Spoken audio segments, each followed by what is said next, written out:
നിലവിൽ pump work ചെയ്യുമ്പോൾ വൈബ്രേഷനോ ജെർക്കിങ്ങോ കാര്യങ്ങളൊന്നും വരുന്നില്ല.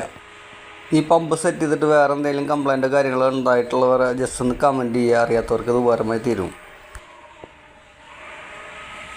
ഇനി നമുക്ക് ഈ പമ്പ് എടുക്കുന്ന കറണ്ട് എത്രയാണെന്ന് നോക്കാം. ഈ പമ്പ് നിലവിലെടുക്കുന്ന ലോഡ് 250 വാട്ട്സിൻ്റെ താഴെയാണ്. അതുപോലെ 1 ആമ്പിയർ കറണ്ടാണ് ഇത് എടുക്കുന്നത്. പമ്പ് നിലവിൽ നമുക്ക് ഇൻവെർട്ടറിൽ ലോഡ് ചെയ്യാവുന്നതാണ്. ഇൻവെർട്ടർ അതിനനുസരിച്ചുള്ള ഇൻവെർട്ടർ വെക്കണമെന്ന് മാത്രം. ഇനി നമുക്ക് പമ്പിൻ്റെ പ്ലംബിംഗ് ലൈനിലെ വർക്കിംഗ് എങ്ങനെയാണെന്ന് നോക്കാം.